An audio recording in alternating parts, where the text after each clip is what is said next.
Bueno, pues agradezco primero que nada a la presidenta y a los compañeros, colegas, consejeros de las entidades de Coahuila, Jalisco, Veracruz, Ciudad de México, que pudieran venir hoy a compartirnos sus experiencias.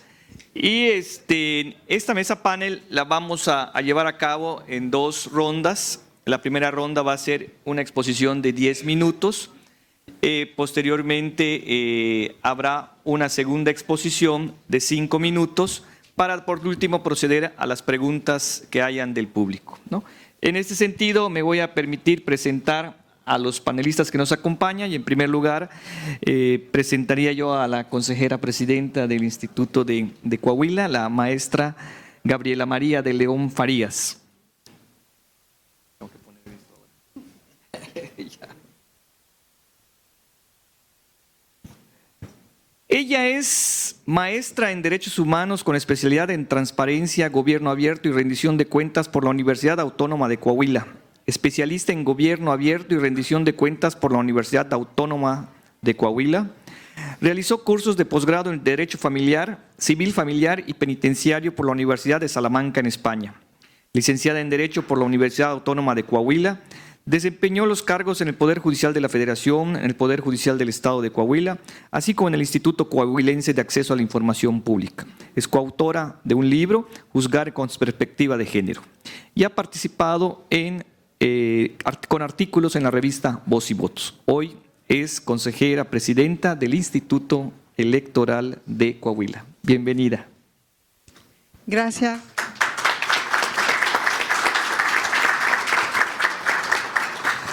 Gracias, muchísimas gracias por la invitación. Bueno, quisiera iniciar mi intervención agradeciendo al Instituto Electoral y de Participación Ciudadana de Yucatán la invitación que hacen al Instituto Electoral de Coahuila pues para participar en estas mesas de análisis y en estas mesas de discusión sobre hacia dónde va nuestro sistema electoral mexicano.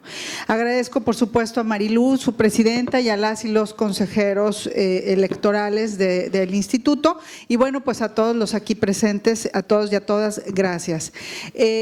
Yo considero que este panel o esta foro es muy importante precisamente en este momento en donde se discute la permanencia o no de los órganos electorales, y es importante porque bien lo decía el doctor Telles, pues visibiliza cuáles han sido los aportes que al sistema nacional electoral mexicano hemos hecho los órganos locales, y hay muchos aportes, entre ellos evidentemente pues el que hoy nos ocupa, que es la urna electrónica, pero también hemos hecho aportes, por ejemplo, en materia de paridad.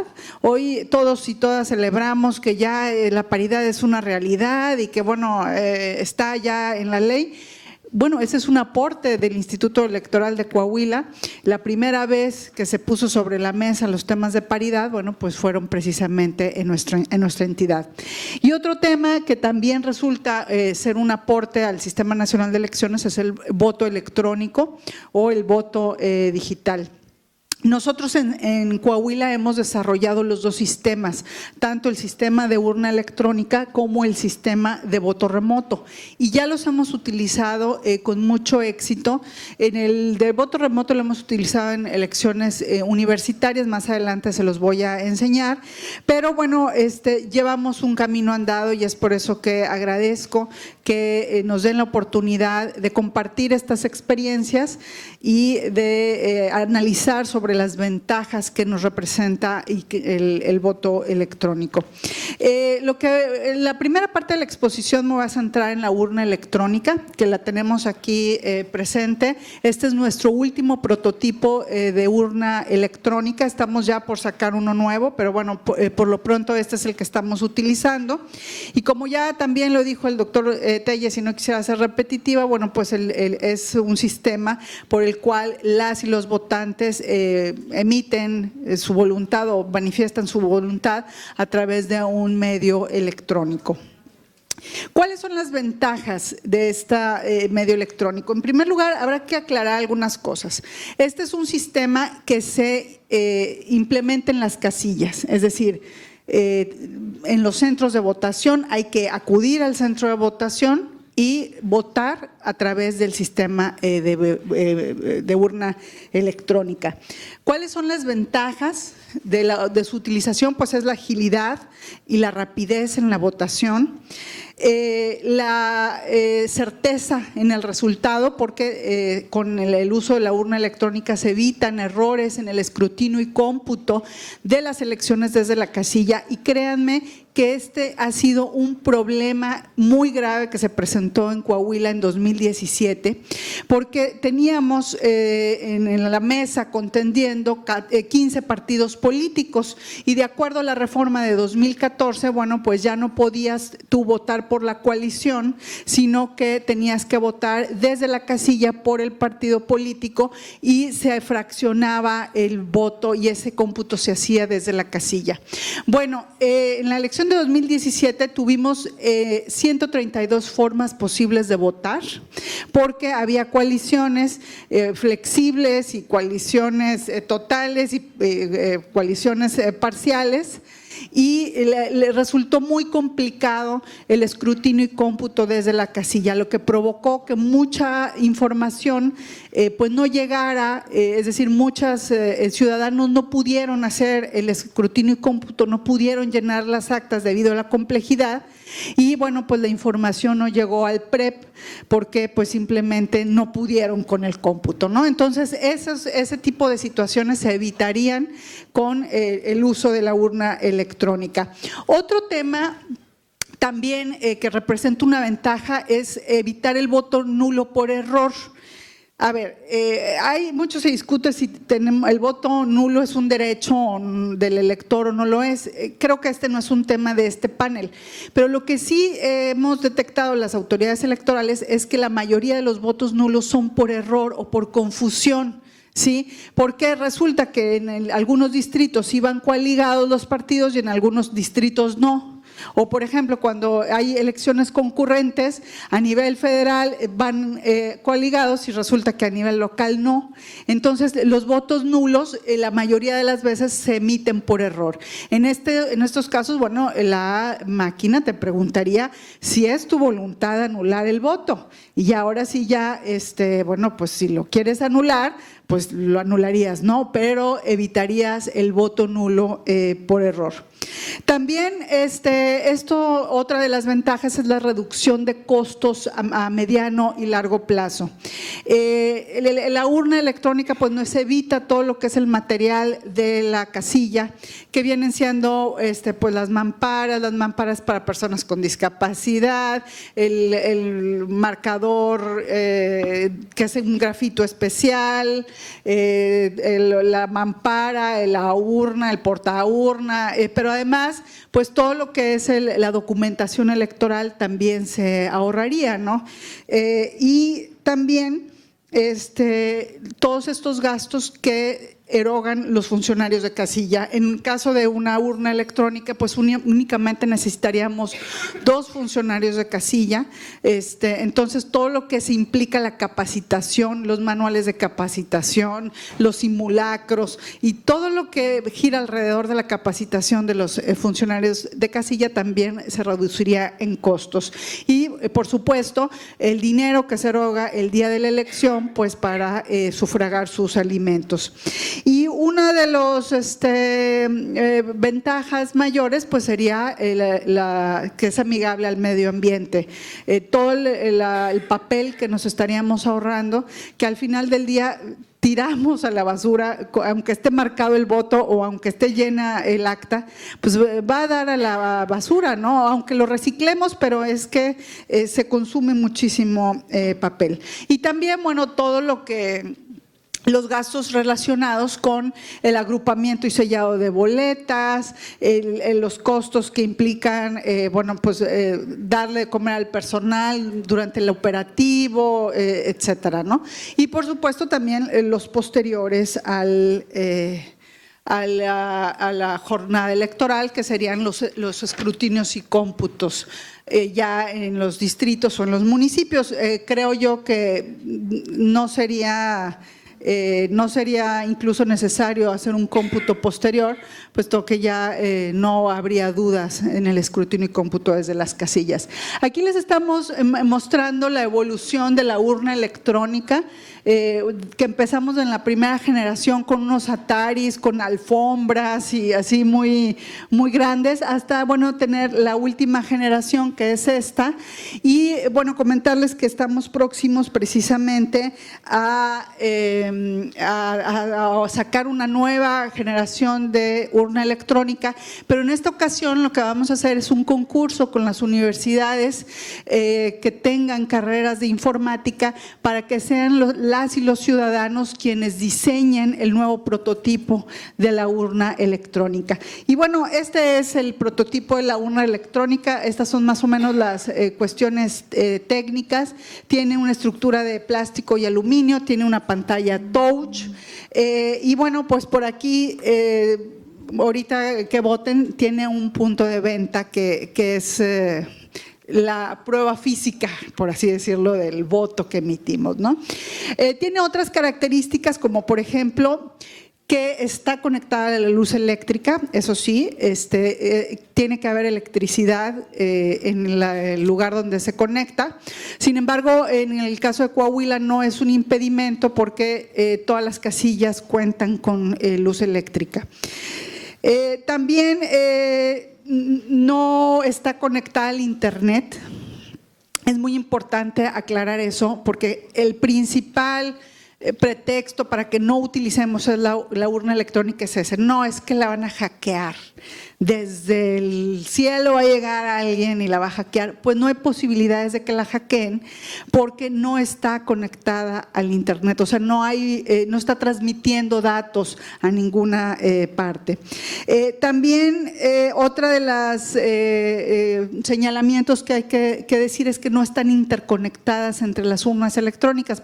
Vamos a suponer que haya un centro de votación y que tengamos la casilla básica y la contigua, bueno, no están interconectadas entre sí, por lo que tampoco hay posibilidades que haya intercambio de datos entre una urna y otra, ¿sí?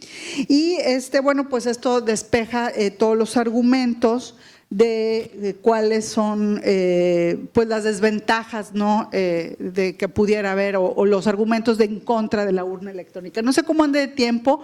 ¿Un minuto? Bueno, les voy a explicar súper rápido porque quisiera utilizar mi intervención siguiente para el sistema de voto remoto. Me voy a parar un poco y les voy a explicar cómo se utiliza la urna electrónica.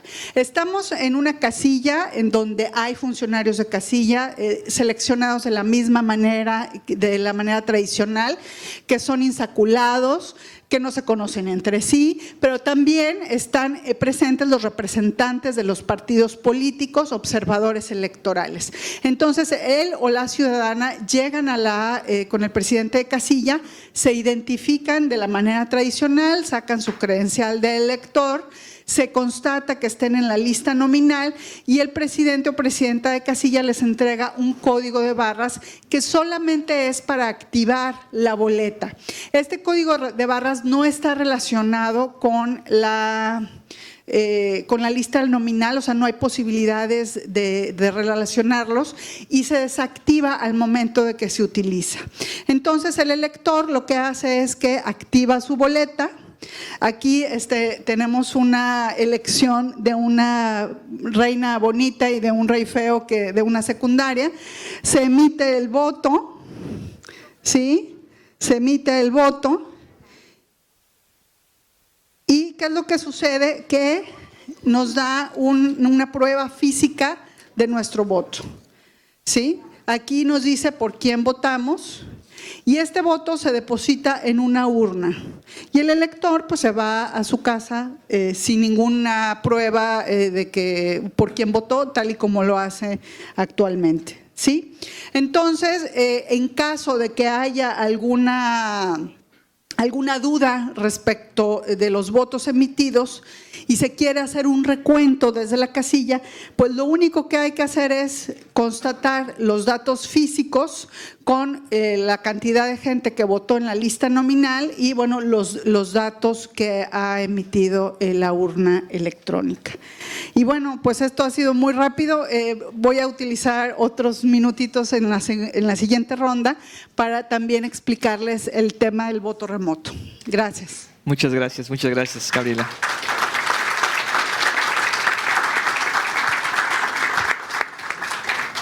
Ahora le pediría yo al maestro Yuri Gabriel Beltrán Miranda, consejero electoral del Instituto Electoral de la Ciudad de México, maestro en Gobierno y Asuntos Públicos por la Facultad Latinoamericana de Ciencias Sociales Flaxo, licenciado en Economía por la UNAM, cuenta con una especialización en Justicia Electoral por el Centro de Capacitación Judicial Electoral del Tribunal Electoral del Poder Judicial de la Federación. Fue asesor en Presidencia y en la ponencia de la Sala Superior del Tribunal Electoral del Poder Judicial de la Federación. En el entonces Instituto Federal Electoral asesoró a la Secretaría Ejecutiva y a la coordinación del voto de los mexicanos residentes en el extranjero. Ha participado en al menos una decena de misiones de observación electoral en distintos países, entre los que destacan Argentina, Brasil, Bolivia, Colombia, Estados Unidos, Perú, Ecuador. Publica regularmente en el Universal, Este País y Voz y Voto, y ha sido autor de al menos una veintena de artículos en libros y revistas especializadas en derecho electoral y sistemas electorales comparados. Sus líneas de trabajo incluyen innovación electoral, voto extraterritorial, calidad en las elecciones e integridad electoral. Actualmente preside la Comisión Permanente de Vinculación con Organismos Externos en el ISM y durante el proceso electoral 2017 y 2018 presidió la Comisión de Organización Electoral y Geoestadística, así como la del voto de la ciudadanía en la Ciudad de México residente en el extranjero. Bienvenido, maestro Yuri. Pues muchas gracias, consejero. Yo también empezaría por agradecer y por saludar la iniciativa del Instituto Electoral y Participación Ciudadana de Yucatán, de su presidente y de mis compañeros y compañeras consejeros. De verdad me siento muy honrado de estar acá y celebro que estemos tratando este tema que parece un tema de futuro, pero es, siguiendo el argumento de Telles, es un argumento del presente. Qué bueno que lo estemos discutiendo hoy. En abril pasado hubo elecciones en Indonesia, uno de los países más poblados del mundo, 266 millones. Y de verdad que tenían un reto importante. 245,000 candidatos estaban compitiendo en esa elección. ¿Me pasan el controlito? 245,000 candidatos participaban en esa elección. Y a diferencia de la India, que tiene una población también inmensa, ellos decidieron hacerla en un solo día. Para no hacerles la historia larga, en esa elección de solo un día, con 245,000 candidatos, hubo que emplear a más o menos 6 millones de personas a lo largo del proceso. Y les pidieron jornadas extraordinarias, larguísimas para contar los votos. Al final, murieron 311 personas realizando funciones electorales extenuantes que hubiéramos podido evitar utilizando otros medios. Simplemente les quiero dejar la reflexión: este camino de cada vez estirar más la liga del esfuerzo humano que le estamos pidiendo a los ciudadanos, a los funcionarios, tiene que parar. Tenemos que poner un punto final a ese esfuerzo y pensar cómo vamos a hacer las cosas de manera distinta, como si viviéramos en la era de las computadoras y nos pudieran ahorrar todo ese trabajo.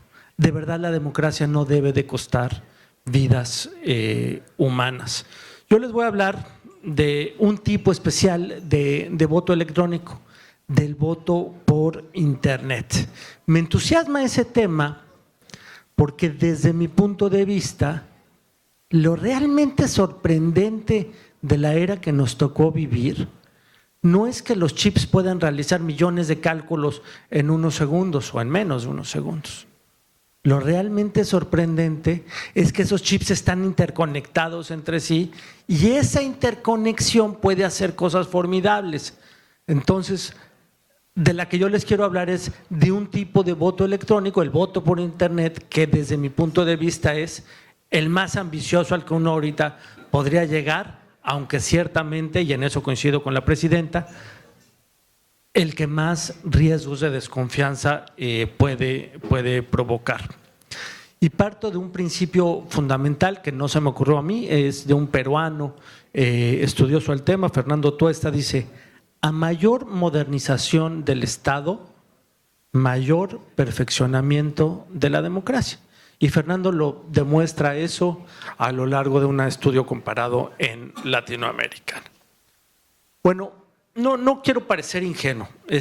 Tengo claro que el voto por Internet tiene riesgos importantes. Uno es el de implementación tecnológica, pero el principal es el de la legitimidad ciudadana. Entonces, yo creo que para construir confianza tenemos que evitar que esas máquinas, conectadas a Internet o no, se vuelvan esa caja negra de la que hablaba Easton. Easton decía, hay cajas negras en las que uno mete demandas ciudadanas y sale política y no sabemos qué pasa dentro. Entonces, tenemos que evitar que la urna electrónica se vuelva una caja en la que metemos preferencias de los ciudadanos y salen resultados, pero no sabemos qué sale y cómo salen, porque eso es lo que provoca desconfianza. Entonces, todo el mundo tiene que tener claridad qué está pasando allá adentro. Y les voy a contar ahorita criterios que nos permiten saber, quitarle ese sentido de caja negra al voto por Internet, aclarando que también en el voto por Internet hay dos posibilidades. Voto por Internet presencial, imagínense que pongo computadoras en las plazas públicas de una ciudad y la gente se identifica ante un funcionario con su credencial para votar y después vota. O la otra posibilidad, la remota, en la que la gente lo hace desde sus domicilios a través de sus propias computadoras. Vámonos con los estándares. Idea Internacional, AIFES, son los mayores productores de estándares internacionales en el mundo, y entonces sistematizaron qué es lo que le podemos exigir al voto electrónico en el mundo para hacerlo que no sea una caja negra, para hacerlo confiable. ¿Qué es lo que le debemos de exigir? Y entonces contra eso, es como nuestro checklist, contra eso deberíamos estar comparando los sistemas. Acceso universal, esto es, debe de permitir que todas las personas, y todas quiere decir todas, puedan participar por igual. Y ahí tenemos desafíos, la brecha digital, grupos de población que no se sienten cómodos con la computadora, y tenemos beneficios. Nosotros en la Ciudad de México estamos acostumbrados a que ponemos boletas braille, plantillas braille en realidad en las casillas. Pero el voto por Internet nos permite cosas fascinantes. ¿Qué tal si cambiamos el braille por audio? Porque la verdad es que la mayor parte de la población ciega no sabe braille, sabe escuchar.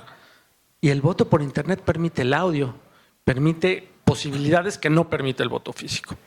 Seguridad. Tenemos que impedir que los terceros se puedan meter. Blockchain y otras tecnologías aplicables, ahorita les voy a contar la nuestra, permiten evitar que se meta el famoso hacker intruso y demás, pero eso se tiene que verificar. Y aquí es importantísimo que los partidos políticos generen cuadros capaces de poder verificar eso. Lo que no podemos es tener a verificadores no computarizados verificando sistemas computacionales. También los partidos se tienen que generar un cambio generacional. Cambio de opción, un poco también en respuesta a lo que le preguntaban hace un rato al doctor Telles. ¿Cómo le hacemos para que nadie vaya a presionar a un elector y con una pistola le vaya a decir vota por el partido azul? Bueno, pues para evitar que eso pase, lo que dice el estándar es tienes que dejar que después el elector pueda cambiar el sentido de su votación, porque no lo estás viendo.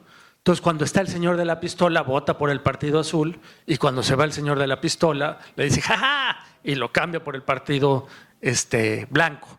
Y con eso se evita la posible coacción, entonces que pueda cambiar el sentido del voto. Y eso supone, lo que ocurre en muchos países con voto electrónico, que haya un voto anticipado, es decir, que dure unos días el proceso de votación por internet y no una jornada específica como lo hacemos con el presencial. Auditorías, esto quiere decir que tiene que ser revisado por los partidos, por los ciudadanos, pero sobre todo por quien no tenga interés en el tema. Es muy importante que sea revisado por quien no tenga interés en el tema. La ley mexicana dice que si algún día eventualmente tenemos voto electrónico para el voto en el extranjero, debe ser auditado por 2 empresas de prestigio internacional. Eso independientemente de las otras auditorías. Este es interesante, debe ser fiable, esto es en el sentido de que debe de hacer exactamente y solamente lo que se le pida. Miren ustedes. En Salta es una provincia de Brasil, una provincia de Argentina, que decidió, a diferencia de todas las demás, sí usar una boleta electrónica. Y la única condición es que a ellos les provoca desconfianza que cuente la urna.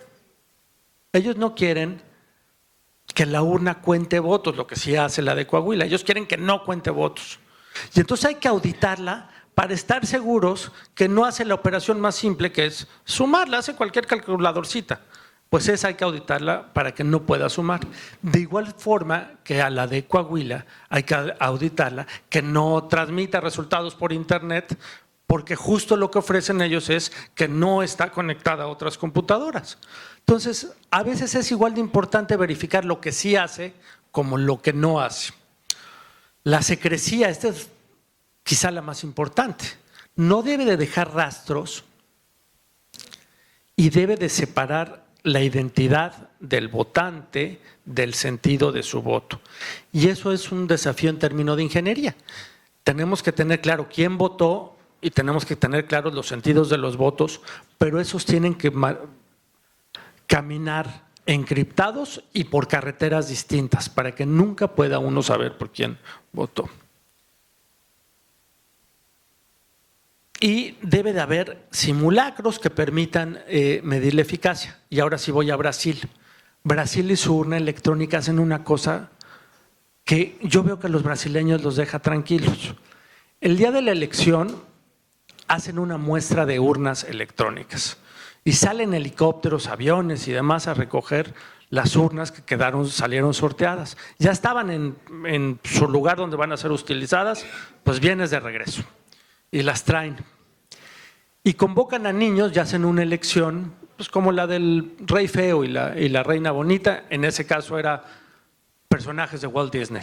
Y los niños votan en papel y luego se teclea frente a video el sentido del voto de los niños en esas urnas electrónicas. Necesita estar todo frente a video, entonces ahí están notarios, partidos y demás. Y el resultado al final es que el escrutinio que arrojen esas urnas electrónicas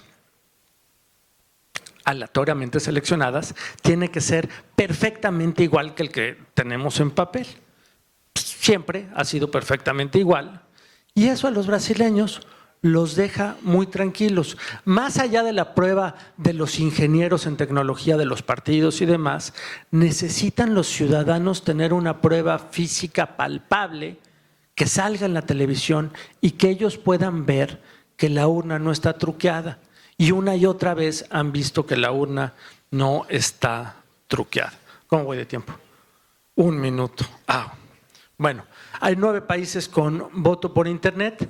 Desde mi punto de vista, las enseñanzas de esos países es que la enseñanza principal es que tenemos que invertir no tanto en generar tecnologías cada vez más sofisticadas, en eso también, pero sí en generar confianza. Generar confianza como en las pruebas de los chavitos de Brasil o como el hackathon de los suizos. Este mes de octubre, los suizos van a votar en casi todos sus cantones a través de internet. ¿Y qué hicieron para estar seguros de que pueden votar por internet? Pues ese un hackathon. Entonces, buscaron a 3,000 y pico hackers, trata de meterte al sistema, y una vez que vieron que nadie logró meterse al sistema, entonces decidieron avanzar ya no en un cantón, sino en la gran mayoría de ellos. El chiste es ir pensando cómo se genera confianza, y desde mi punto de vista, la confianza se tiene que generar con pruebas auténticas que sean verificables ante el público y con el tiempo. Tiene que ser un proceso gradual. Miren, los brasileños llevan 20 años y nadie está nervioso de cómo va a contar los votos a la urna electrónica. Ya saben que los va a contar bien, pero hay que hacerlo con tiempo, hay que hacerlo de manera pausada y hay que empezar cuanto antes si se va a hacer con responsabilidad. Y dejo lo demás para la siguiente. Gracias. Muchas gracias. Gracias, Yuri. Muchas gracias.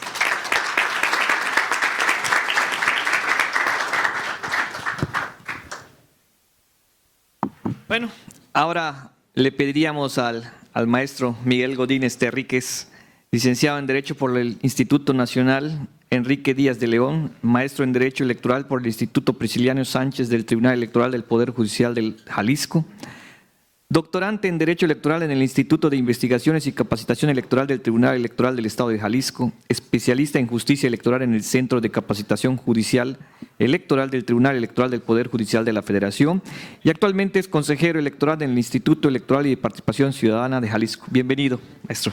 Muchas gracias, consejero. Buenas tardes a todas y todos.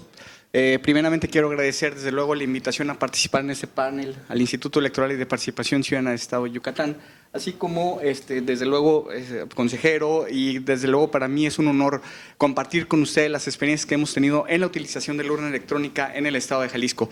Básicamente la presentación que tengo para ustedes es precisamente todas las experiencias que hemos tenido al momento de utilizar mecanismos de votación electrónica para arribar precisamente a lo que ya se ha señalado en esta mesa. Vamos a ver que hay un nivel de confianza en la utilización de la urna electrónica, desde luego es mucho más sencillo, mucho más barato, y ahora abonando a lo que decía hace unos momentos el consejero Yuri Beltrán, precisamente el nivel de confianza que se otorga a la ciudadanía es a través del trabajo que se hace, de las auditorías que se llevan a cabo a través de la urna electrónica, de la confianza, de los simulacros, y es el acercamiento que tiene la ciudadanía con el mecanismo de votación electrónica. Realmente se han logrado resultados sorprendentes que, como lo vamos a ver a continuación, de acuerdo con la experiencia que hemos tenido en Jalisco. Si me hicieran favor de continuar con la diapositiva.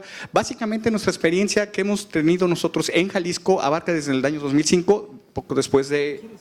Muchas gracias. Poco después de Coahuila, prácticamente donde el Congreso del Estado de Jalisco nos ordena hacer pruebas pilotos. Precisamente la prueba piloto que se utilizó en el 2006 fue con la urna de Coahuila y presentar informes. En el año 2006, muchas gracias, se presentaron los informes y ¿qué sucedió en esos informes? Que se llevó a cabo a través de una comisión especial que, dicho sea de paso, también estuvo conformada por partidos políticos e integrantes de diversas cámaras de la industria de la tecnología. Prácticamente determinaron, es factible la utilización de la urna electrónica. Y además se puede utilizar no solamente en elecciones constitucionales, sino además en mecanismos de participación social. Pero además, la operación de la urna electrónica deberá hacerse a cabo por el propio Instituto Electoral. Prácticamente en el año 2008 se modifica el Código Electoral en el Estado de Jalisco y otorga la posibilidad de que el Consejo General pudiera implementar el mecanismo de votación electrónica. Realmente en el año 2009 el Instituto aprobó la utilización de mecanismos de votación electrónica en los municipios de Tuxcueca, Gómez Farías y San Cristóbal de la Barranca con resultados vinculantes, ¿sí? Realmente se hizo una encuesta a la ciudadanía. Previo a esto se hicieron muchos simulacros, muchas campañas de socialización, prácticamente capacitación. Realmente era en mostrar el mecanismo de la urna electrónica, lo que se generó confianza, porque vemos aquí que dice prácticamente más del 95% de los ciudadanos en esos municipios consideró que era mejor votar con la urna electrónica que en boleta impresa. Más del 97% consideró que es más fácil de usar. Realmente, ahorita hay algunos que les mostré el mecanismo de la urna electrónica, ahorita también la presidenta acaba de mostrar el mecanismo de la urna electrónica de Coahuila. Como ustedes vieron, es mucho más fácil y mucho más sencillo, ¿sí? Vamos a ver ahora, en el año 2009, en el periodo 2009-2012, en el instituto se llevó a cabo una transición generacional de la urna electrónica. Como ustedes ven, lo anterior es lo que se utilizó en el 2009, pero ahora en el 2012 tenemos un nuevo modelo. Y precisamente en el año 2012 se aprobó la utilización de la urna electrónica en elecciones vinculantes en 2 distritos electorales, Distrito 1 y 17 en el estado de Jalisco, así como los municipios que comprenden esos distritos. Sería un total de 2 distritos electorales y 43 municipios, insisto, con resultados vinculantes. Muy bien. Realmente vamos a ver cuáles fueron aquí las estadísticas. Prácticamente más del 95% de la ciudadanía en esos distritos y municipios que utilizaron ese mecanismo de la elección consideró que era más fácil y que consideraba además que era mucho mejor utilizar este mecanismo que el mecanismo tradicional, ¿sí? Vamos a ver ahora, bueno, pues como todos sabemos, prácticamente en el año 2014 se llevó a cabo una reforma a nivel estructural y nacional, donde ya prácticamente se elimina del Código Electoral la posibilidad de llevar a cabo elecciones vinculantes con este mecanismo. Y bueno, previo a eso, en el 2013, también aquí es muy importante destacar, no hubo proceso electoral, pero sin embargo tuvimos varios ejercicios de mecanismos de votación electrónica, y en los que se destacan, tuvimos un total de 54 ejercicios, de los cuales se destacan que uno de ellos fue utilizado en la provincia de Lecce, en Italia. Prácticamente en esa provincia solicitaron préstamo de urnas electrónicas a Jalisco y se llevó a cabo allá un referéndum. Realmente el referéndum allá resultó en términos exitosos, ¿no?, en cuanto a la utilización del mecanismo. En ese mismo año también se llevó por el Comité Ejecutivo del Partido Acción Nacional una elección mediante este mecanismo de votación electrónica sin ningún inconveniente. En el 2014 se llevaron a cabo 59 ejercicios. Entre ellos se destaca, en el estado de Jalisco se hizo una consulta estatal a la ciudadanía para la despenalización del uso de la marihuana. ¿Sí? Este ejercicio se llevó a cabo completamente con urnas electrónicas. En el 2015 se llevó a cabo el proceso electoral, aquí ya no se utilizaron en elecciones vinculantes, sin embargo sí se utilizaron en mecanismos y demás ejercicios de socialización y de elecciones escolares, pero también elecciones internas en los partidos políticos. Es muy importante destacar que también en el 2016 se llevaron un sinnúmero de mecanismos, también de ejercicios, mediante votación electrónica, y aquí en lo que destaca en el año 2016 es que hubo una consulta de presupuesto participativo en todo el estado de Jalisco. Se llevó a cabo una consulta para determinar el presupuesto que asignaba a una determinada región, ¿sí? Esto fue en el 2016. También nos vamos ahora en el 2017, donde se llevaron a cabo 32 ejercicios, y en los que destaca el uso de la urna electrónica en la consulta ciudadana de 2 ciclovías, una intermunicipal de Guadalajara y Tlaquepaque y otra en el municipio de Zapotlán el Grande, Jalisco, ¿sí? 2018 tuvimos el pasado proceso electoral, bueno, hasta el 2019 hemos tenido 2 ejercicios hasta el momento. En total, la urna hemos tenido ejercicios en más de 290 ejercicios, todos ellos con resultados muy exitosos. Bien, ahora me regreso un poco, no sé, yo creo que el tiempo ya me está consumiendo. Perfecto. Muy bien. ¿Cuáles son los beneficios, cuáles son las reflexiones a que esto nos lleva? Prácticamente en todos los ejercicios, en las encuestas que hemos realizado, es segura la urna electrónica. La ciudadanía ha confiado en la urna electrónica. Los mecanismos de socialización que se llevan a cabo son ejercicios, simulacros, auditorías, está totalmente abierta a los partidos políticos, a todos que quieran ver el mecanismo de la urna electrónica. Bueno, ahí se muestra, ¿no? En los simulacros, medios de comunicación, hemos acercado a la ciudadanía precisamente con la urna para que tengan ese acercamiento y ese nivel de confianza. Desde luego, ya lo decía la presidenta, es barata, desde luego, es mucho más barato que en una votación tradicional, simplemente por la impresión de papel. Y no solamente es económico, y ahora estamos hablando de medio ambiente, ambiental. ¿Sí? No solamente es un ahorro económico, pero también hay menos impacto ambiental. En las elecciones constitucionales del año 2012 y 2009, 6:30 de la tarde, y ya teníamos resultados, del mismo día de la jornada electoral. 6:30 de la tarde. Hubo ciudadanos que participaron como funcionarios de mesa directiva de casilla que nos platicaron después. Yo a las 7:30 del día de la jornada electoral, yo ya estaba en mi casa. Imagínense, eso es un ahorro de trabajo considerable.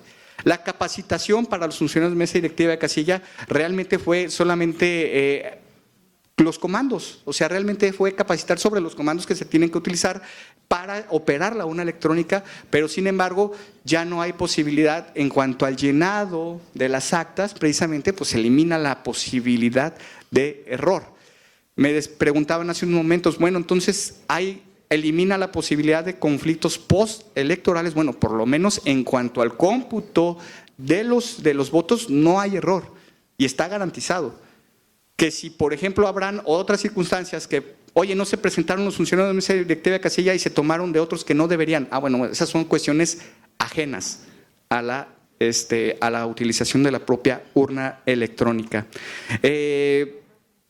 Realmente, en los simulacros que nosotros hicimos, verificamos que estuviera pues cobertura, que la urna tuviera un fácil acceso para la ciudadanía, y desde luego nosotros teníamos que observar los requisitos que deben cumplir legales establecidos para la instalación de casillas. Nosotros, una vez que teníamos esos requisitos establecidos, veíamos los lugares donde se cumplían con esos requisitos, pues ahora lo siguiente fue socializar, hacer simulacros y realizar pruebas en cuanto a la cobertura. Bien, desde luego los medios de impugnación que se presentaron por esta causal después de la jornada electoral, prácticamente sin materia, realmente se declararon improcedentes.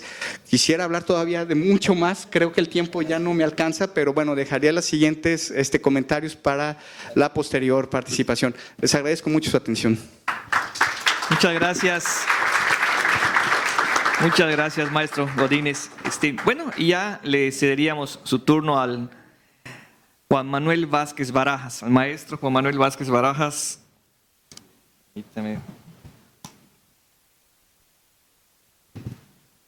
Es licenciado y maestro en Derecho por la UNAM. Realizó estudios de maestría en Alta Dirección Pública en el Instituto Universitario Ortega y Gasset en España y en Derecho Parlamentario y Estudios Legislativos en la Universidad Complutense de Madrid. A partir de 1994, inició su vínculo con el ámbito electoral como observador desde la sociedad civil organizada. Posterior a ello, se incorporó al entonces IFE en 2001, donde ejerció diversos cargos dentro del Registro Federal de Electores.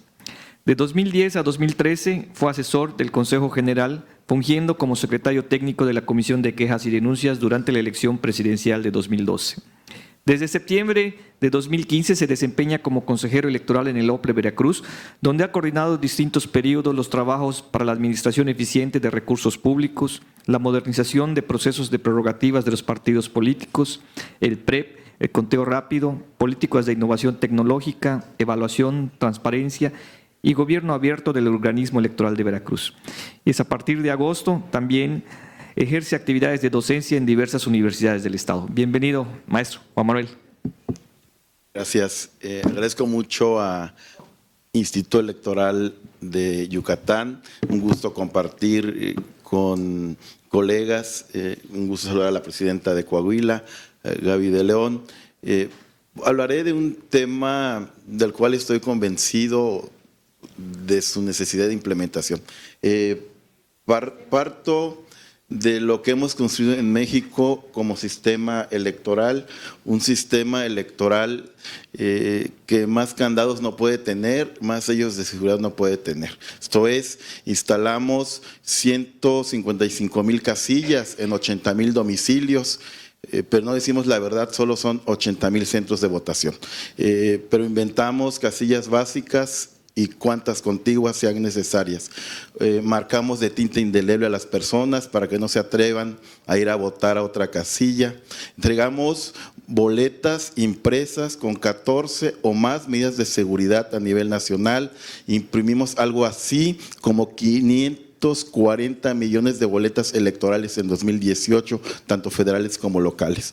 Pero no es suficiente. También generamos una lista anual de electores en papel seguridad, en el que viene la foto de casi 90 millones de personas, pero tampoco es suficiente. También marcamos una credencial para votar con fotografía, con diversas medidas de seguridad, por aquello de alguna alteración indebida a la identidad de un ciudadano mexicano.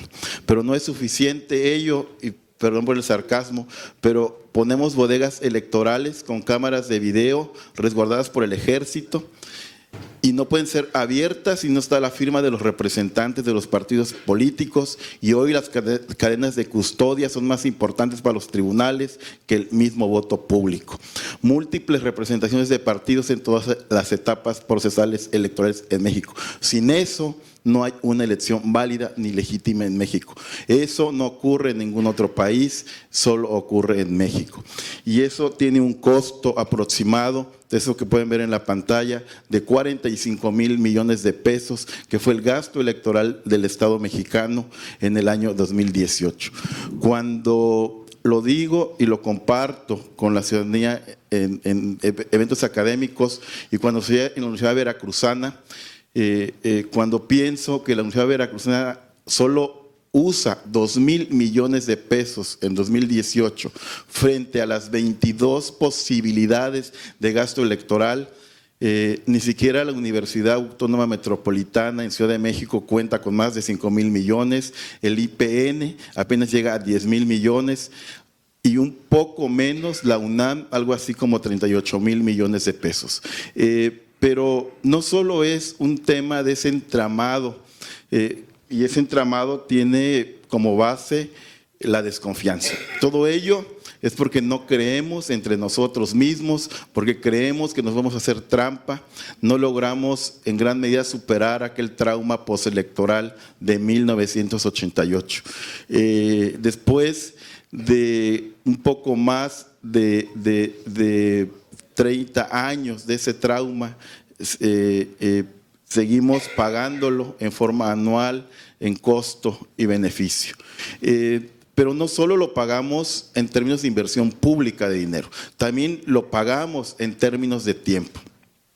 Esto es, en México se sabe quién va a gobernar un país en forma definitiva 60 días después. Si lo comparamos con algunos otros países, son horas.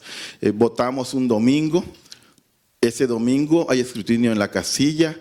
Como no sabemos quién va a ganar, inventamos los conteos rápidos. Los conteos rápidos son una estimación científica para decir probablemente quién gana una elección. No estoy diciendo quién gana la elección, porque tiene letras pequeñas abajo y dice, no son resultados oficiales, son estimaciones científicas con un comité científico elegido por la propia autoridad electoral. El lunes en la madrugada, los programas preliminares empiezan a dar resultados preliminares, pero no es suficiente. En los consejos electorales de los OPLES y en los 300 consejos electorales tenemos a los miembros del SPEN o a los miembros de los OPLES cantando las actas que van llegando de las casillas en forma sistemática por más de 24 horas. Cuando por fin concluimos, ello ya es martes, y cuando llegó el martes, la simpleza sigue el miércoles. Sí, sigue el miércoles, pero el miércoles vamos a empezar apenas el cómputo definitivo. Cuando empezamos el cómputo definitivo, nos podemos tardar un día, si es un municipio muy pequeñito, o 2 días, o 3 días, o 4, y el domingo podría yo saber en forma definitiva quién ganó una gubernatura. Y podría saber una sumatoria de quién va a gobernar México 8 días después. Pero no es definitiva porque será hasta el 5 de septiembre máximo o 6, cuando la Sala Superior da la constancia de mayoría al ganador. Todo ese tramo imperioso de 60 días es el entramado constitucional y legal al cual le hemos depositado los mexicanos la confianza para revertir la desconfianza. Yo creo todo lo contrario, yo creo que México debe abandonar ese modelo, creo que México cuenta con las condiciones técnicas idóneas para realizar una transición paulatina del sistema de votación tradicional a un sistema de votación electrónico que permite elecciones más transparentes, eficaces, eficientes y menos costosas. ¿Qué es el voto electrónico?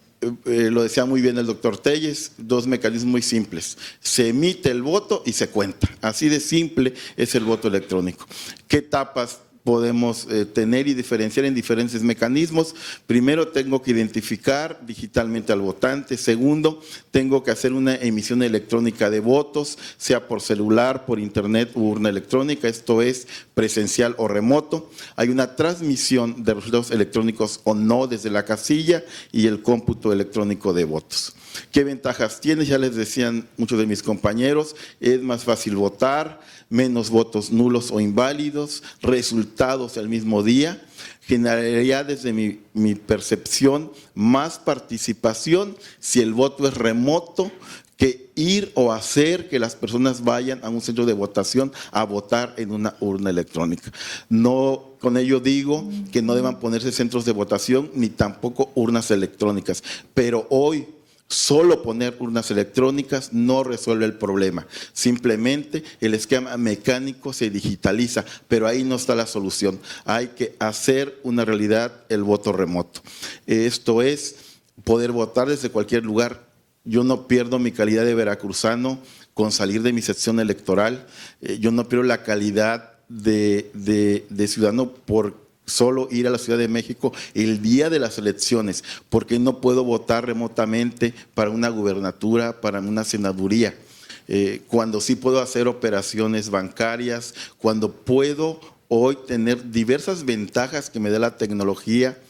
Hasta hoy las redes de la información y las redes sociales garantizan a las personas vivir más cómodamente. Puedo pedir comida en Uber Eats, pero no puedo votar por mi alcalde. Puedo comprar unos tenis en Amazon, pero no puedo votar por mi diputado local porque eso no es seguro, mejor comprar los tenis. Esto es, ese es el nivel del sarcasmo al que nos han llevado este diseño mecánico del voto. En consecuencia, yo creo que aliviar la desconfianza de quienes somos mexicanos no es fácil.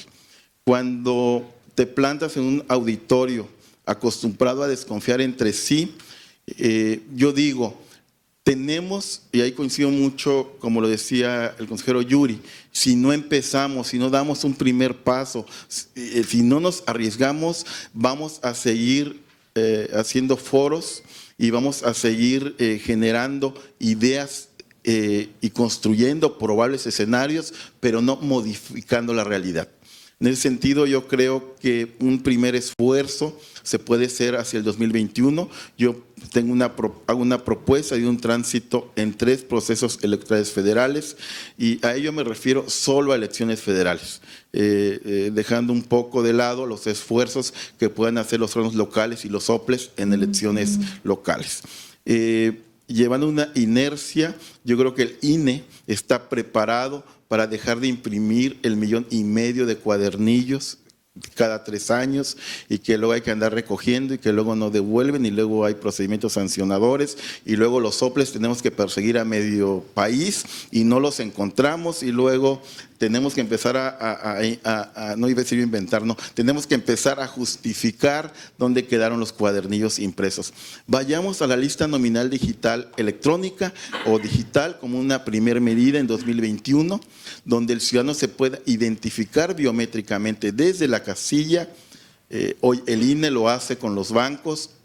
La semana pasada el INE firmó un convenio con los notarios y ¿por qué el INE no lo puede hacer en las casillas? Fuera la pregunta y conste que no escupo para arriba, yo trabajo en el registro de electores y sé que se puede desde el registro de electores, desde esta parte tecnológica, identificar ya biométricamente a los ciudadanos Y hacia 2024 yo propondría instalar centros de votación únicos, quitar esto de casillas básicas, contigua 1, 2, 3, 4, 5, que hasta los que sabemos de eso nos confundimos.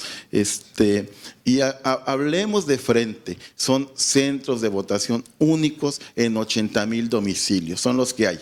Solamente que en cada domicilio ponemos una cantidad infinita de casillas continuas. Si organizamos mejor logísticamente un centro de votación y después, en una segunda etapa, podríamos generar actas electrónicas digitales que puedan solamente conectarse a la red para transmitirse. Pero como seguimos desconfiando seguramente en 2024 de nosotros, sigamos imprimiendo las 550 millones de boletas en 2024 todavía, pero el resultado electoral, a lo que me refiero es que puedan ser capturados en una tableta y generar las actas electrónicas digitales que generen los PDFs que se entregan a las cuentas de partidos y además el resultado se pueda transmitir por la red del internet que facilite la sistematización del resultado electoral de todo un distrito.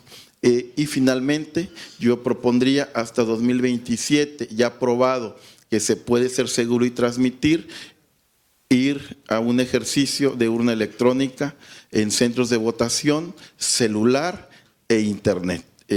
Diría yo, para ello se requerirá abatir la desconfianza, un acuerdo entre partidos. Si no hay acuerdo entre partidos, no habrá posibilidad de voto electrónico en México. No lo veo probable si no hay acuerdo entre partidos. Consecuentemente, una reforma constitucional y una inversión del Estado a mediano y largo plazo. No repetiré los casos de éxito, ya los han dicho mis compañeros. Brasil 2018, 2 vueltas electorales. En cada vuelta votaron 79% en la primera vuelta, 117 millones, 78%, 115 millones. La India, el reto de recabar 900 millones de votos. Estonia vota desde el celular, desde internet y urna electrónica, casi 1,5 millones de votos. Son casos de éxito.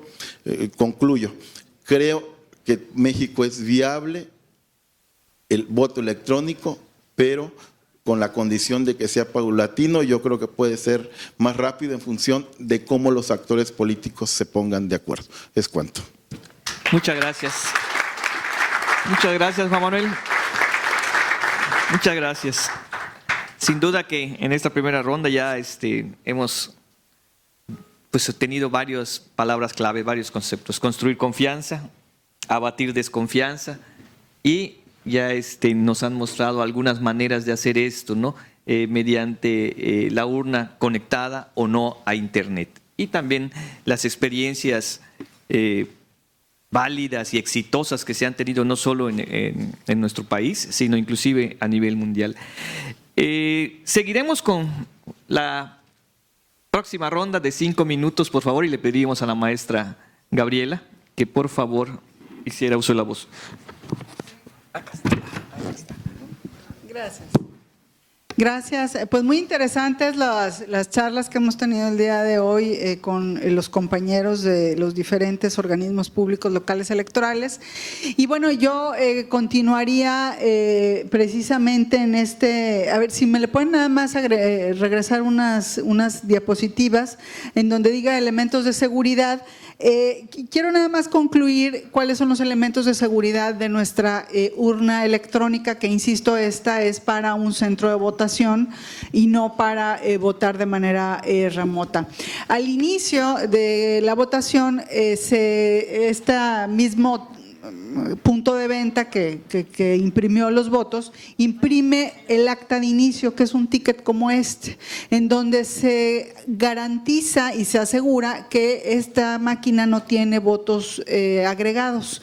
Esta acta de inicio se firma por los representantes de los partidos políticos que estén presentes y también por los funcionarios de casilla que en en su caso serían 2 si acaso, ¿no?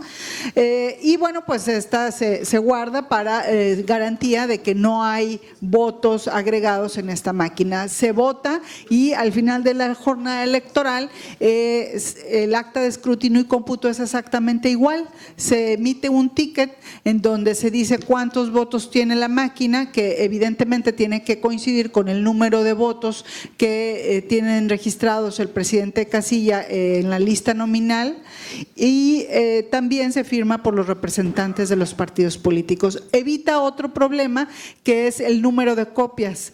Siempre los consejos tenemos ese problema, ¿no? A partir del partido número 7 ya la copia del acta ya no es legible y es un pleito cada elección con los representantes de los partidos políticos. Imagínense en Coahuila que teníamos 15, el partido número 15 no tenía ni un acta, no sabía ni dónde había ganado ni dónde había perdido, y bueno, pues se puede imprimir acta de escrutinio y cómputo, pues se puede imprimir cuantas veces sea necesario para que cada uno de los partidos políticos tenga una prueba física de cuánto fue lo que la votación que obtuvieron en esa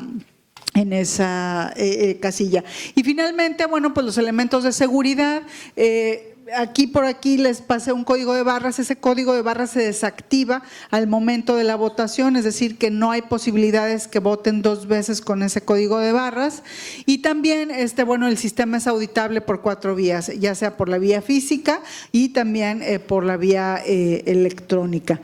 Y finalmente, bueno, también es inviolable porque funciona con un código de inicio, y ese código de inicio únicamente lo tiene el presidente de casilla. ¿Cuáles han sido las elecciones constitucionales que hemos tenido en Coahuila? Bueno, el doctor Telles nos hizo el favor de observarlas, y han sido en las jornadas de 2005, en las jornadas de 2008 y en las jornadas de 2009.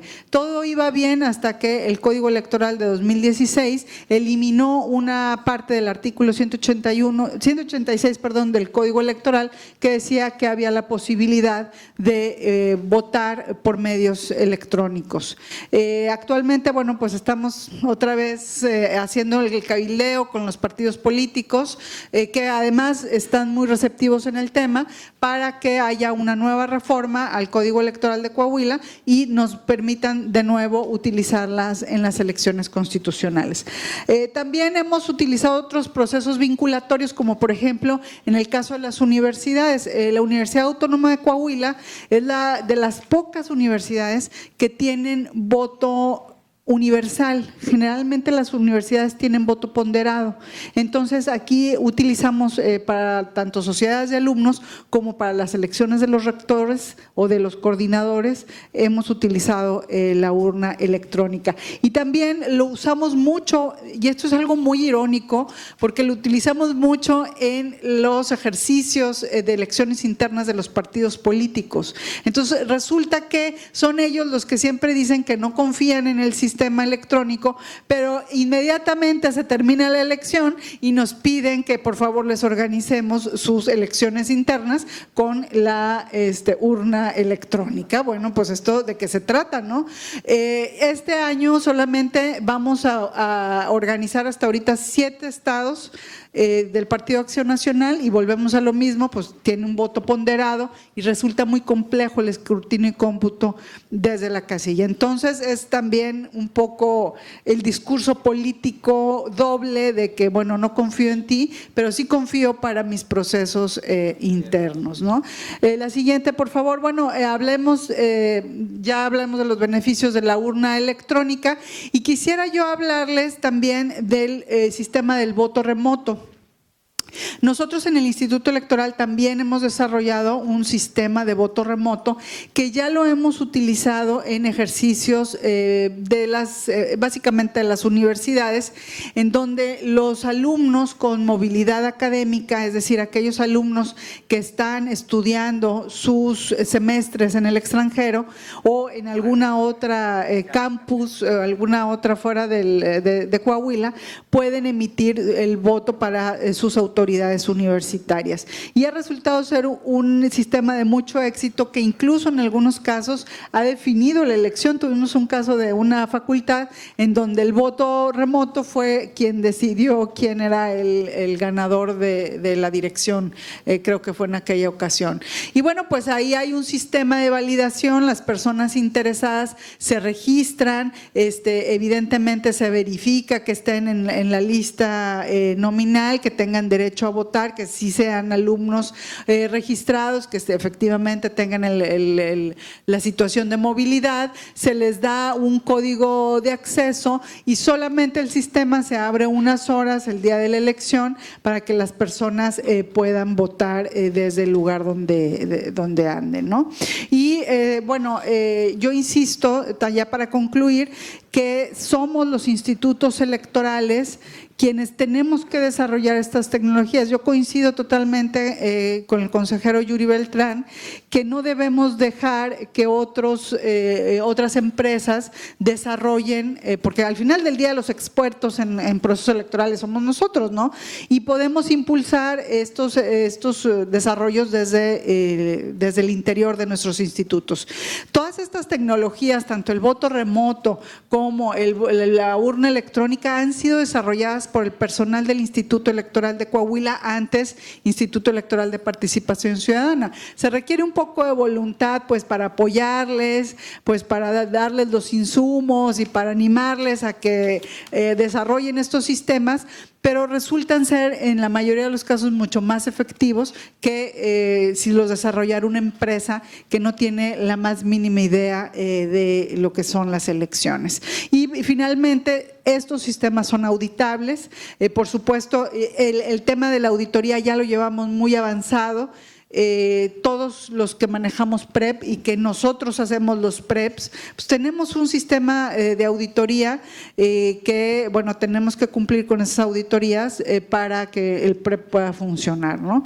Entonces, por supuesto que se pueden auditar, por supuesto que se pueden mejorar, claro, son tecnologías que van avanzando a pasos agigantados y bueno, pues yo no me queda más que darles el agradecimiento a todas y a todos por el favor de su atención y bueno, pues hay que seguir insistiendo en que los organismos públicos locales electorales hemos hecho grandes aportes al Sistema Nacional de Elecciones y hemos resuelto muchos problemas desde lo local. Muchas gracias. Muchas gracias, maestra. Sí, sin duda desde lo local hemos avanzado en términos más rápidos que como decían, a nivel federal vamos con más cautela, ¿no? Le pedí al maestro Yuri que por favor hiciera su segunda intervención. Bueno, primero les quiero contar del sistema de la Ciudad de México. Antes de eso, una recomendación. Voting Technology Project es una página del MIT, un proyecto del MIT. Estos cuates se pusieron a ver qué es lo que genera desconfianza en los sistemas de votación. Están convencidos de que el problema no es la tecnología, lo que decía Telles, el problema no es la tecnología, está en otro lado, y encuentran 3 resultados interesantes que les comparto. Todas las experiencias de voto por internet han sido confiables. 2. Le preguntaron a los votantes, ¿usted prefiere votar en papel o prefiere votar en electrónico? Los que siempre han votado en papel tienen mayor probabilidad de querer votar en papel. Pero basta que una persona haya votado una vez por mecanismos electrónicos para que prefiera ya en el futuro hacerlo de manera electrónica. Y 3, la fuente de la desconfianza está en la ausencia de antecedentes. Es una cosa todavía medio nueva en el mundo. Entonces, lo que nos provoca desconfianza es que no sabemos, que todavía hay pocas experiencias y demás. Entonces, lo que tenemos que hacer es generar esas experiencias para ir construyendo confianza. Y ahora sí les cuento del de la Ciudad de México. Para nosotros, la génesis del voto por internet estuvo dada por el desafío del voto extraterritorial. Tenemos 500,000 chilangos viviendo en el extranjero y en 2012 mis antecesores decidieron qué tal si habilitamos un sistema de voto por internet para que puedan votar. Es una elección concurrente, entonces se les dio la posibilidad. Si usted quiere votar por la vía postal, pues va a votar por presidente y por jefe de gobierno en la Ciudad de México. Si vota por internet, le puedo dar un plazo más largo porque no tenemos que mandar sobres, esperar tiempos, esperar a que lleguen por correo. Entonces, en lugar de que el plazo se cierre en marzo, se cerraba mucho después. Para no hacerles la historia larga, como 30% de personas decidieron, pues voy a votar por internet, aunque me pierda de votar en la elección presidencial, por el gusto de votar por internet. Entonces eso se volvió para nosotros como un objetivo, pues en 2018 vamos a tener que tener un sistema mejor, más confiable, para que más personas voten por internet. Y lo que lo tuvo vivo todo ese tiempo es que la Ciudad de México cada año hace una elección de presupuesto participativo, se vota el destino de más o menos 1,000 millones de pesos. A nivel de colonia uno vota por un parque o por cosas así muy a nivel pequeño, ¿no? Y eso mantuvo vivo el sistema porque coexiste el voto por internet con el voto en papel. 2 aprendizajes de ahí. Eso nos permitió ir construyendo nuevas versiones del sistema. Por ejemplo, cuando empezamos, distribuíamos las contraseñas para votar por SMS a los celulares, porque los celulares eran carísimos. Entonces nadie, impensable que pudiera tener más de un celular para poder hackear. Pues 6 años después esa ya no es la realidad. Entonces buscamos un comité de expertos y nos dijeron, pues ya se te acabó lo del SMS, porque cualquiera puede tener 80 celulares. Entonces ahora tenemos un centro donde nos mandan por correo electrónico la identificación y demás, y le mandamos por correo a su casa la contraseña, y con esa contraseña vota. Y hacemos una muestra de esas casas con la FEPADE. Aprendizajes. Sí nos han intentado ver la cara. Y a esos que lo intentaron, los cachamos y le llamamos a la FEPADE y pasaron cosas. Por ejemplo, ¿qué? Pues alguien que nos mandó desde la misma IP muchas credenciales para votar. Entonces, fíjense, el voto electrónico, lejos de la creencia popular, deja más huellas que el voto físico. Hubo un intento de fraude y con mecanismos electrónicos cachamos a la persona. Les decía que también tuvimos en algún momento voto por internet presencial. Está la computadora en la plaza de Coyoacán, en la Ciudad de México, y va la gente y vota en la plaza de Coyoacán. Y tenemos un funcionario recibiendo credenciales. Y como ven ustedes, el voto por internet no requiere que sea de la sección electoral. Entonces empezaron a llegar camiones de votantes de cualquier lugar de la Ciudad de México.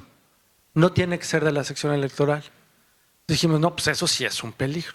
Entonces acabó el voto por internet presencial y ahorita solamente tenemos voto por internet domiciliario para que tenga yo la constancia clara de que le di la contraseña en su casa y nadie me puede pedir 80 contraseñas en casa.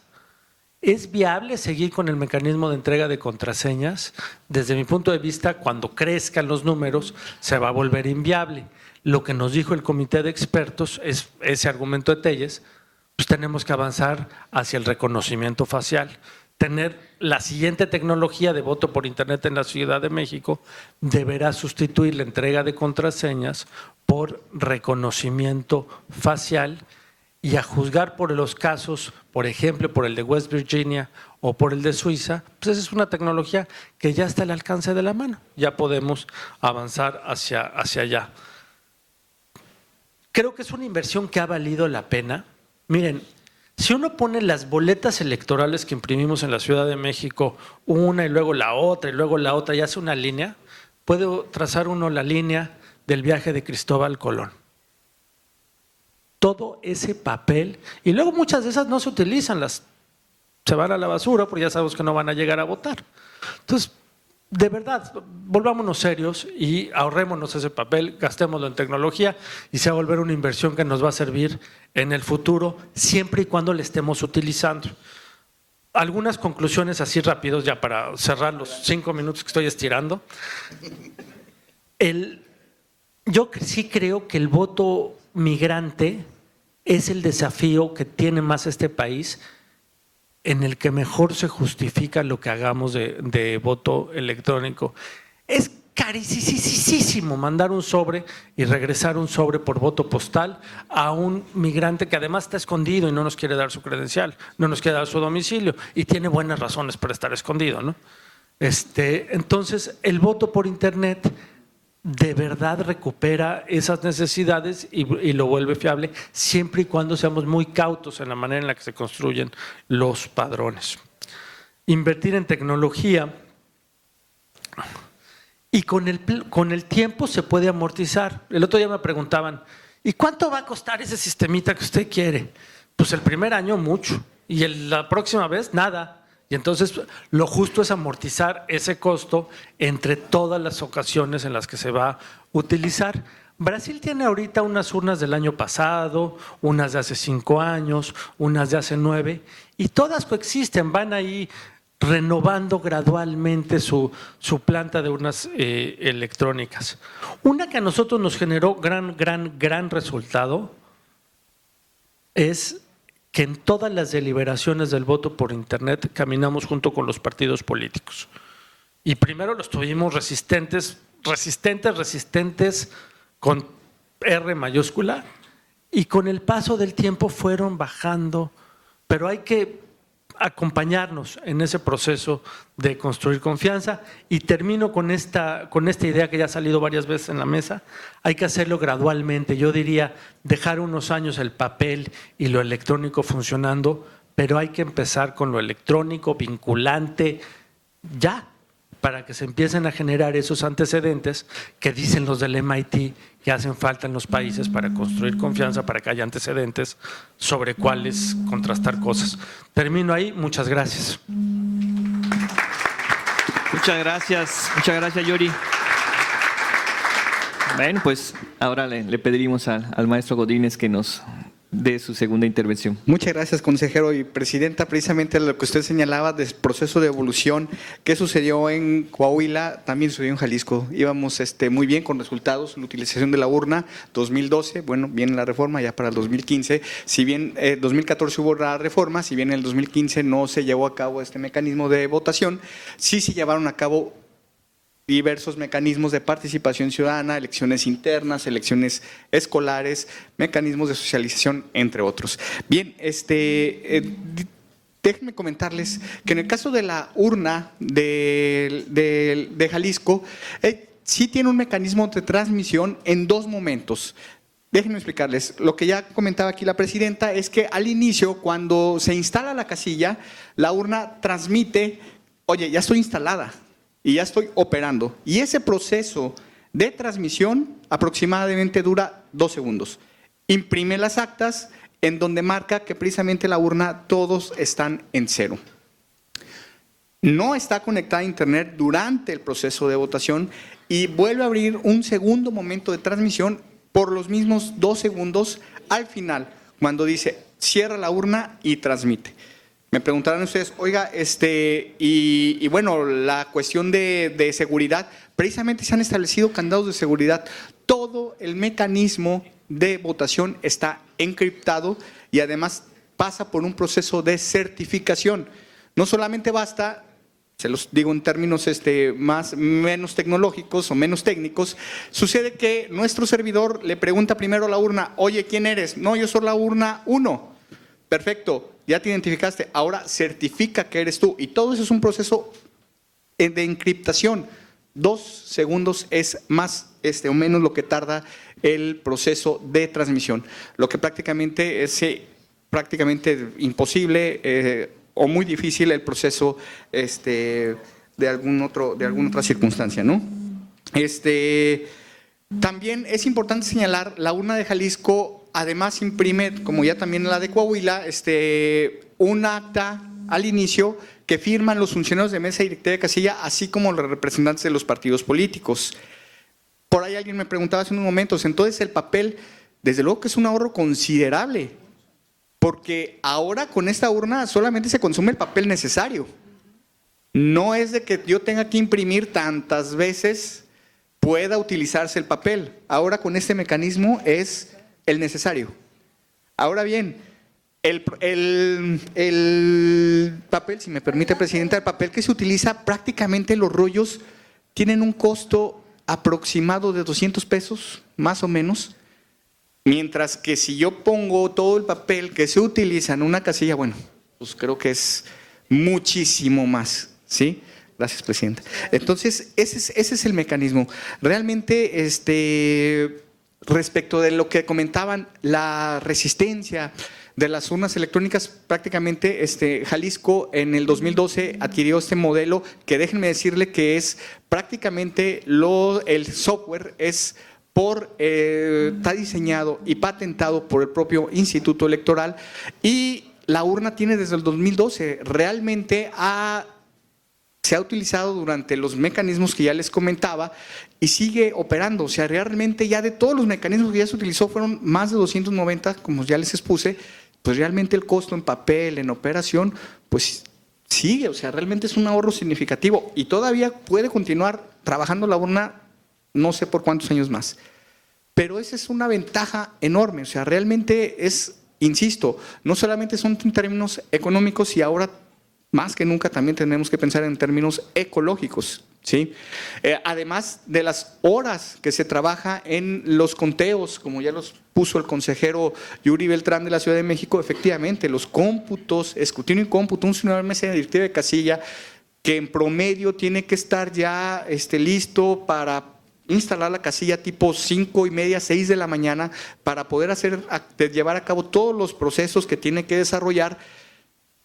Y ahí en promedio, ya cuando cuando realizan el escrutinio y cómputo de casilla y entregan el paquete electoral, ya estamos hablando prácticamente del día siguiente.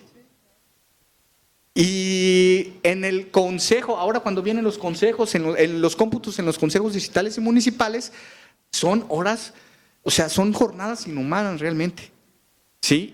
Donde prácticamente son 3 días ininterrumpidos de conteo. Después viene en todo caso pudiera venir un recuento, bueno, pero pues ya con este mecanismo, o sea, realmente esa posibilidad, pues todo es mecánico, ¿no? Es importante señalar también el proceso de trabajo en el que se desarrolla esta urna, ¿no? Es importante también señalar que el proceso o el mecanismo de urna electrónica que fue diseñado en Jalisco también fue tomado de las medidas de seguridad que se utilizó en el mecanismo de votación electrónica, como ya se expuso, de Brasil, ¿sí?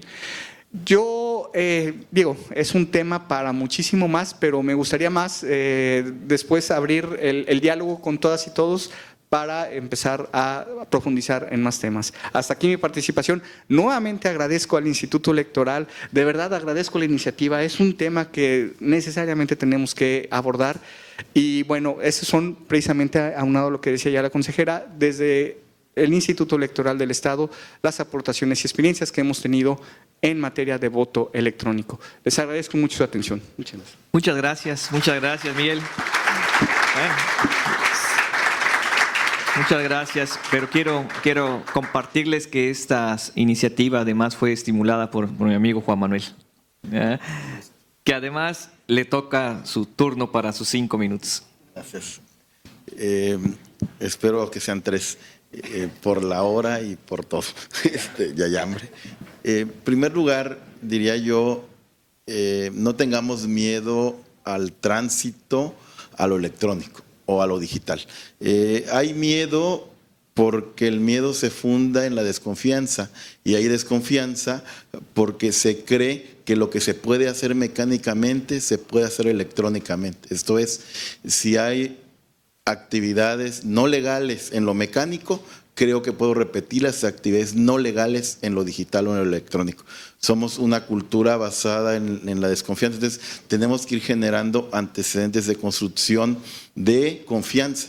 Y para mí un primer antecedente, y reiteraría la propuesta de un tránsito en 3 etapas, esto es, yo no veo condiciones políticas ni de los actores nacionales y en muchos casos ni locales de esa conversión de una elección a otra.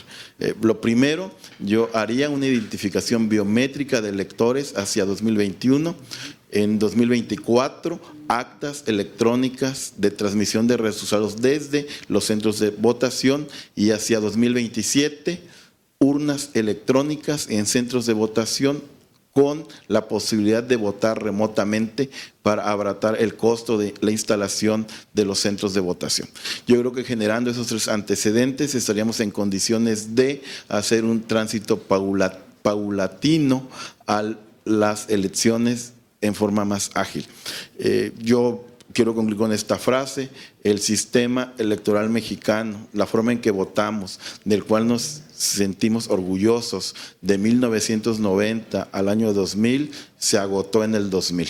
Esto es, somos uno de los sistemas electorales más arcaicos y antiguos que tienen los mecanismos de votación. No estamos generando inmediatez ni rapidez para que las personas sepan quién los va a gobernar, sino todo lo contrario. Hemos generado más incertidumbre en los recuentos de votos, en los post-recuentos de votos y en la judicialización extrema de las urnas y de los votos. Creo que es un momento de parar. A mí en 2013 me dijeron en España cuando fui a estudiar: ¿y ustedes cuándo van a parar? ¿Cuándo van a dejar de ponerle mecanismos de seguridad a cómo votan? Entonces me decía un experto español en derecho electoral: yo, si fuera usted, empezaría de cero. ¿No tienen remedio? Le dije: sí tenemos remedio. Muchas gracias. Muchas gracias, Juan Manuel, muchas gracias. No, hombre, pues, ¿qué les puedo decir? Sin duda que pues que las pláticas, la conferencia, las experiencias que nos han compartido son invaluables, ¿no? Desde luego, nuestro sistema electoral se fundó, como bien decía Juan Manuel, desde las reformas del 90, en base a la desconfianza, poniéndole 1000 candados a todos los procedimientos, dar 3 pasos, dar vuelta a la derecha, etcétera, ¿no? ¿Qué necesitamos? ¿Qué necesitamos? Ya lo comentaba muy bien Yuri, ya lo comentó Juan Manuel, lo comentó el doctor Telles. Los compañeros nos dieron las razones por las que sí podemos hacerlo, pero necesitamos 2 cosas fundamentales: crear confianza desde los simulacros, desde todos los puntos de vista, que la ciudadanía sepa, conozca los mecanismos electrónicos de votación, porque parte de la desconfianza viene del desconocimiento. Los que no conocen desconfían. Hay que mostrarlos, hay que hacerlos del conocimiento de la mayoría de los ciudadanos, de los partidos políticos, para generar confianza. Eso es fundamental en todo sistema electoral y en todo sistema democrático. Muchísimas gracias, maestra Gabriela. Muchas gracias al maestro Miguel Godínez. Juan Manuel, muchas gracias. Yuri, muchas gracias. Les quiero comentar, por último, que para Yucatán, para el instituto, esto es de mucha valía. Quiero, aprovechando que están acá mis compañeros que están de la Comisión de Participación Ciudadana, en el caso de Yucatán, nuestra legislación actualmente nos permite que esto lo podamos implementar en los mecanismos de participación ciudadana. En este sentido, ya tendríamos que estar trabajando en esto, y como bien salió en la mesa, no hay para mañana, hay que empezar a hacerlo hoy. Muchas gracias.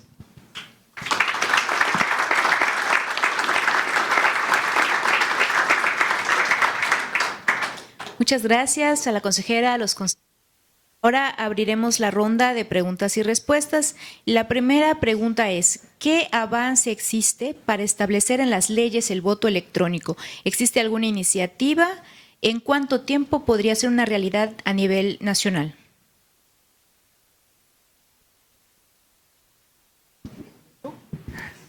Bueno, en el caso de Coahuila estamos ya en pláticas y negociaciones y cabildeos con los partidos políticos que han adoptado muy bien el tema para regresar al voto electrónico. Es decir, nosotros teníamos ya en la ley una posibilidad de que el Consejo General determinara cuál era el mecanismo que se pudiera utilizar en votación electrónica, pero a raíz de la reforma de 2014 y con la homologación en 2016, pues ese párrafo fue suprimido. Y actualmente, bueno, pues estamos platicando con los partidos políticos sobre la necesidad de regresar al voto electrónico. Gracias, Yuri. Tiene. Yo encuentro que hay buenas posibilidades. Ahorita la ley no dice nada excepto para el voto migrante. Y es eso que nos decía Telles en su exposición. Para el voto migrante ya el INE ya tiene unos lineamientos y está muy encarrerado hacia que va a haber voto electrónico en la próxima presidencial. Encuentro una ventana de oportunidad importantísima en los foros que está ocurriendo en estos momentos en el Congreso. De lo que escucho de los legisladores en los medios de comunicación, lo que los está animando es, pues este dato que hay que reconocer, el sistema electoral mexicano es muy caro y entonces están buscando cómo encontrar economías de ese sistema electoral mexicano que, pues sí, si tú decías las cifras, pues sí es caro. Y se me hace que la mayor posibilidad de abaratar nuestro sistema sin perder en certeza, confianza, seguridad, legalidad, es el voto electrónico. No es suprimiendo instituciones, no es cancelando programas, no es dejando de hacer lo que hacemos, es haciéndolo mejor. Y me llena de esperanza porque sé que hay cuando menos una mesa en la que se va a discutir las posibilidades de voto electrónico en el país. Y yo creo que ahí está la salida. Si lo que queremos hacer en serio es abaratar recursos, yo creo que es en el voto electrónico y no hay que estar buscando en lo que está funcionando bien. Hay que encontrar ahí los recursos que estamos buscando para generar economías. Gracias. Hablando de recursos, la siguiente pregunta es, ¿qué tan costoso sería la implementación del sistema, sobre todo en las entidades que tienen geografías complicadas como serranías? Muchas gracias. Sí, miren, prácticamente es ya lo dijeron por aquí previamente, es una inversión inicial. Sí, es una inversión inicial, pero realmente te abarata los costos en cuanto a la utilización. Ahora, el mecanismo o la urna está diseñada precisamente para rutas, mecanismos, circunstancias, condiciones geográficas, territoriales en que puedes operar y realmente es un resultado exitoso y es realmente muy económico utilizar este mecanismo. Insisto, es una inversión inicial, pero desde luego va recuperando ese costo-beneficio con la utilización y desde luego con todas las experiencias que se han llevado a cabo. Bueno, adelante. No, adelante, Manuel.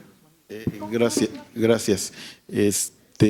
Pareciera, de entrada uno lo ve, y yo veo la urna electrónica de Coahuila, que se ve muy bien, que nos presentó la presidenta, pero no creo que en costo, comparado a lo que cuesta instalar una casilla actualmente tradicional, no es tan barato. De repente pareciera que lo tradicional sale barato. Quizá hoy lo tradicional también sale caro. Esto es los últimos datos que nos da el INE respecto a la instalación de casillas en un promedio entre 28,000 pesos cada casilla en su operación integral, de lo que implicó el material, lo que implicó la capacitación, todas las impresiones, etc. Tampoco es un mecanismo, yo creo, barato. Y yo coincido que desde lo local se han hecho aportes muy interesantes. Ejemplo de ellos son las urnas electrónicas. Y más bien habría que ver qué puntos de estrés generó la reforma 2014 y un punto de estrés que generó la reforma y no se ha dicho es la duplicidad del financiamiento público a los partidos políticos en forma estandarizada. Esto es, los estados tuvimos que empezar a pagar financiamientos en forma similar al federal.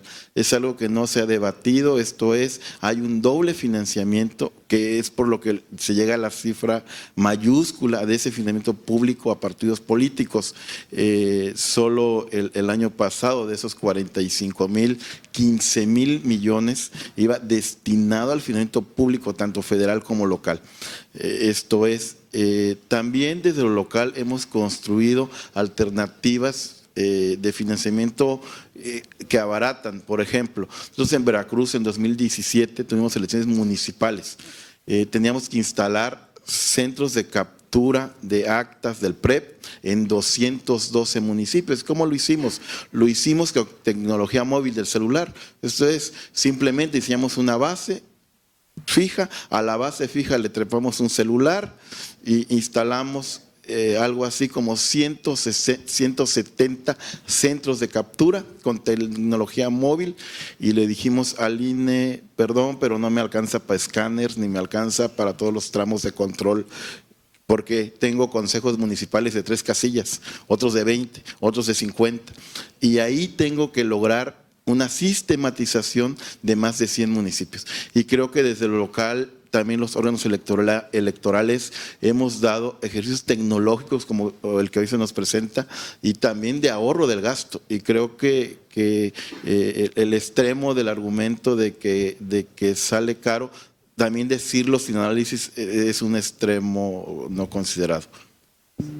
Sí, yo en este caso quisiera hacer la reflexión no solamente del costo, o sea, a ver, no podemos comparar el costo del aparato con el costo del material que hay en la casilla, porque ese costo pues no tiene ninguna proporción, sino lo que hay más allá y lo que hay detrás de la instalación de los materiales electorales en la casilla.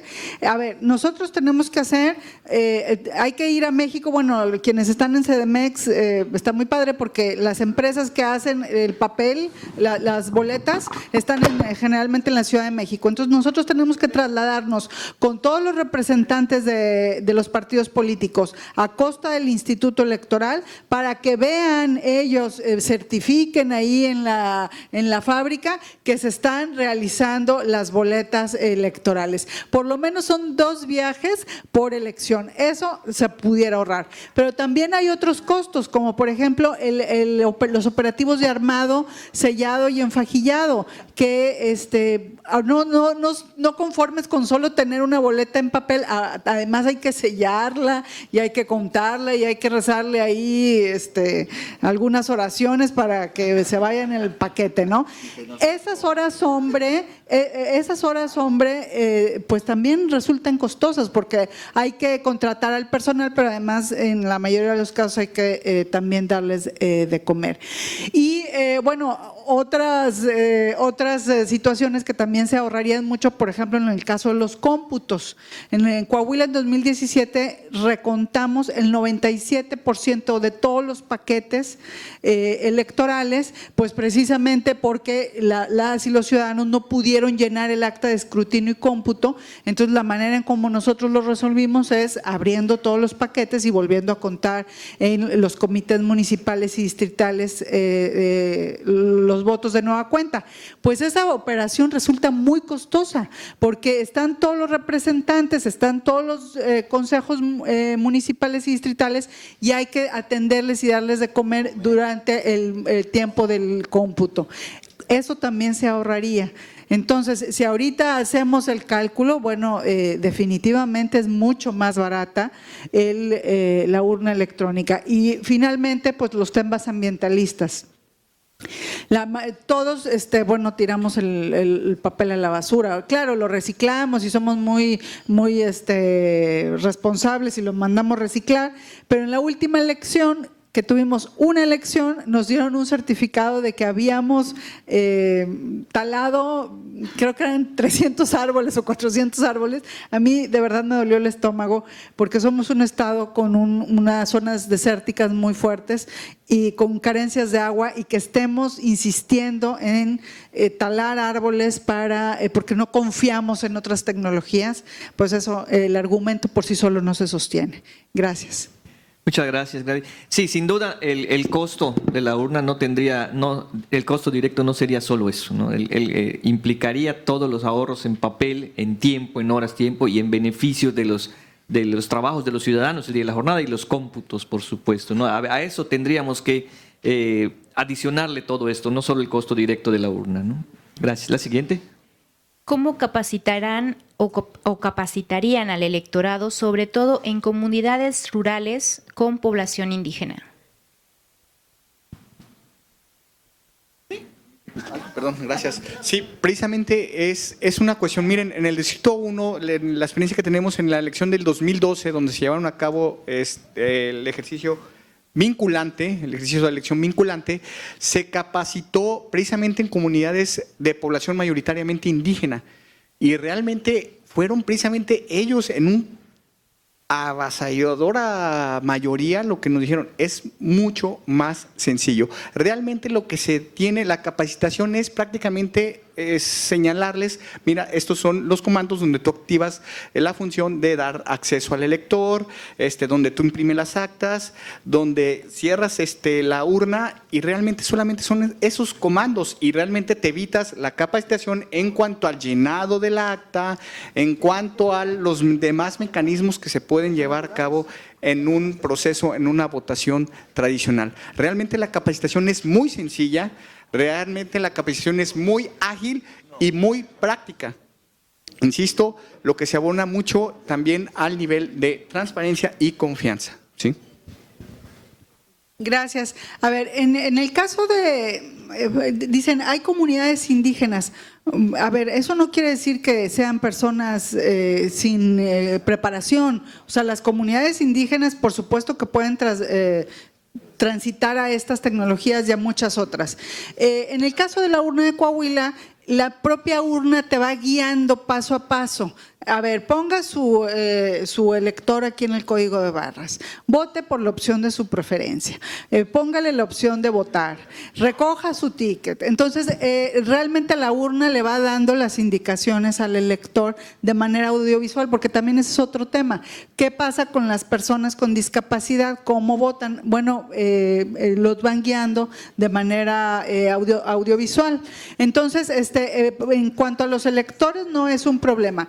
Y para los funcionarios de casilla tampoco lo es, porque realmente son dos comandos los que tienen que tener conocimiento los funcionarios de casilla, que es el inicio y el cierre, ¿sí? Y la capacitación en el caso de esta urna no dura más de 1 hora a funcionarios de casilla. En los casos de las elecciones constitucionales en las que se utilizó eran folletitos que se les daban a los presidentes y a los secretarios, y en menos de 1 hora se capacitaban.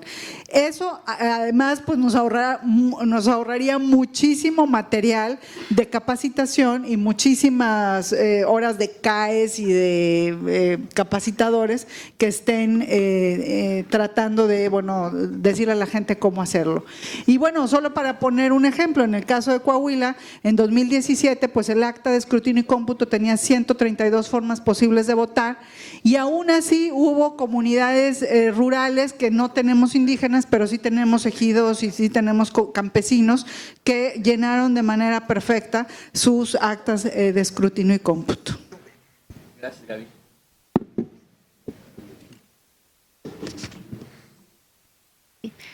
Pues muchas gracias a nuestros panelistas. Ahora le pedimos al consejero electoral del Instituto Electoral y de Participación Ciudadana de Yucatán, doctor Jorge Valladares Sánchez, que pase al frente para entregarles un reconocimiento por su participación en la mesa panel del Foro de Análisis Tránsito hacia el Voto Electrónico en México, Reflexiones y Prospectivas. Consejero Jorge Vallejo Buenfil, por favor, pase también al frente.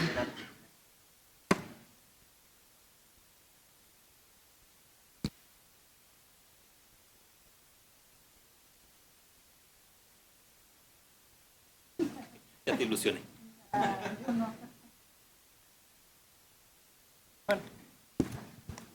Bueno, pues primero don Jorge Valladares le entregará su reconocimiento a nombre del instituto al consejero Yuri Beltrán.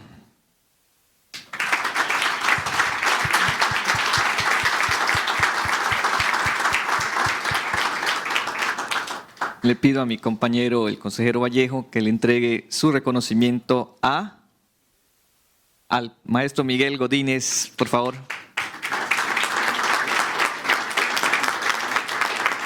Espérate, Jorge, mi compañero Jorge Valladares, le toca entregar su reconocimiento al maestro Juan Manuel Vázquez Barajas.